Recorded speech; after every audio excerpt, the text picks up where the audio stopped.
Olá, alunos dos 7º anos, eu sou a professora Amanda de História e nesse vídeo vamos conversar sobre a última remessa de atividades deste ano, que tem como tema a América Portuguesa ou a colonização do Brasil. Os portugueses chegaram oficialmente ao Brasil em 22 de abril de 1500.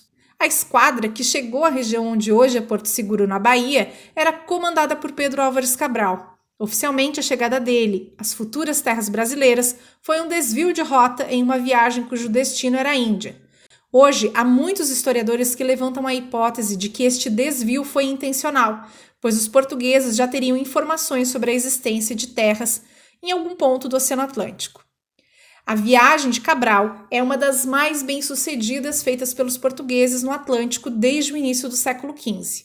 2 anos antes, os portugueses conseguiram seu intento, descobrir uma nova rota pelo mar até a Índia, fonte das especiarias tão desejadas na Europa e que a gente viu na remessa anterior. Esta rota era feita contornando a África. Ao chegar à América, os portugueses encontraram muitos povos que já habitavam essas terras. Eles são os povos originários, chamados pelos europeus de índios, pois eles achavam que tinham chegado na Índia. Esse não era um único grupo, e sim milhares deles. Estima-se que no início do século XVI haveria entre 3 e 5 milhões de habitantes nas terras do Brasil. Entre os povos estão tupis-guaranis, potiguares, caetés, chavantes, botocudos, entre muitos outros. E após esse texto vem o primeiro exercício. Há um mapa com a rota feita pelo Pedro Álvares Cabral, e é que ele deveria ter feito. Assim você tem que pintar de azul os oceanos do mapa, sublinhar de verde a rota realizada por Cabral e de vermelho a que ele tinha planejado quando saiu de Portugal. O exercício 2 é sobre os povos indígenas, ou povos originários. Tem um trecho de uma música do Antônio da Nóbrega que fala sobre ele e 2 questões. Se precisar, releia o texto novamente e reveja o vídeo. O próximo texto é sobre a extração do pau-brasil. Ao chegar à América, os portugueses estavam interessados em ouro e prata. Sem encontrá-los de imediato e como o comércio com a Índia era muito lucrativo, eles não se interessaram tanto pelas terras do futuro Brasil. Mas eles iniciam a extração do pau-brasil, que era uma árvore conhecida pelos europeus. Servia para a construção de barcos, móveis e do miolo se extraía um corante vermelho usado para tingir tecidos.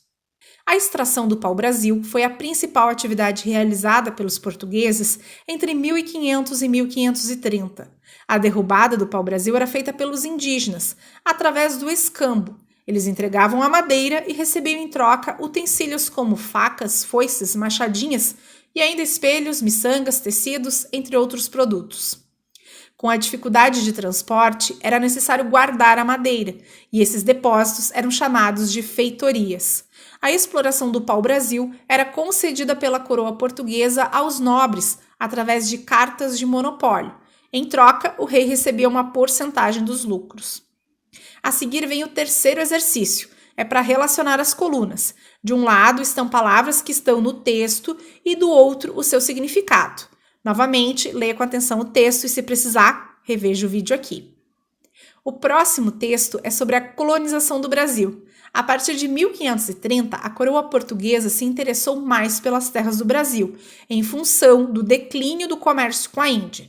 Como o pau-brasil já estava cada vez mais raro e havia muita pirataria, especialmente dos franceses, a coroa resolveu mudar sua política de exploração dos recursos naturais e decidiu incentivar a plantação de cana-de-açúcar para a produção de açúcar, então considerada uma especiaria na Europa. Para isso, resolveu aplicar no Brasil o que fazia na Ilha da Madeira, a divisão de terras em lotes concedidos a nobres e a produção de cana-de-açúcar com o uso da mão de obra escrava. Estes lotes de terras foram chamados de capitanias hereditárias. No Brasil, o território português, definido pelo Tratado de Tordesilhas em 1494, foi dividido em 15 lotes e doados a 14 pessoas. Uma delas recebeu mais de um lote. No entanto, o sistema não deu o resultado esperado pela coroa portuguesa. Entre os motivos, muitos capitães não vieram para a América. Outros enfrentaram dificuldades financeiras, pois a coroa não auxiliou. Dificuldade de comunicação, de transporte e também o ataque dos indígenas que eram contrários à escravização. Os capitães hereditários tinham como obrigação conceder terras a outras pessoas, incentivar a produção de cana-de-açúcar, abrir estradas, proteger e incentivar a expansão da fé cristã, e procurar ouro e prata. Apenas 2 capitanias se desenvolveram mais, Pernambuco e São Vicente, que é parte hoje do território de São Paulo, por conta da produção de cana-de-açúcar. O texto sobre a colonização é seguido por um mapa que mostra a divisão das capitanias hereditárias. Abaixo está o exercício 4, com 2 questões sobre as capitanias que devem ser respondidas no verso da folha. O último texto é sobre a escravização das populações originárias, os indígenas, e também dos povos africanos. Vamos falar primeiro sobre os indígenas. Inicialmente, o contato entre os povos que viviam no litoral com os portugueses foi pacífico.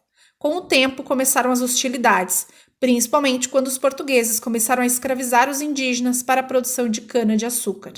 Além de conflitos armados, muitos indígenas morreram por conta de doenças, como a varíola, o sarampo e a gripe, porque estas doenças não existiam por aqui e eles não possuíam imunidade. Com isso, os portugueses incentivaram a escravização de povos africanos. Os africanos vinham de várias regiões diferentes do continente, como Congo, Angola, Moçambique, Sudão e Guiné. A produção da cana-de-açúcar era realizada nos engenhos. Inicialmente, o engenho era só o equipamento para moer a cana. Com o tempo, passou a nomear todo o complexo de produção. Normalmente se dividia em áreas como a Casa Grande, local de habitação do senhor do engenho e sua família, a Casa da Moenda, que era onde ficavam os equipamentos para moer e produzir o açúcar, a Senzala, que era o local de habitação dos escravos. Importante, algumas famílias escravizadas tinham direito a ter uma pequena casa, e essa era uma estratégia dos senhores para evitar fugas. Os engenhos costumavam ter ainda uma capela ou igreja e também lotes de terra para a produção de alguns itens de sobrevivência, como aipim, legumes, verduras e frutas que eram produzidos pelos escravizados. Após o texto vem o exercício 5. Há uma imagem que representa um engenho e algumas áreas estão numeradas. Vocês podem pintar e depois identificar os lugares citados no texto. A Casa Grande, a Senzala, a Capela, o engenho e a moradia das famílias escravizadas. Por hoje é isso, pessoal. Se precisarem, entrem em contato para tirar dúvidas. Fiquem bem!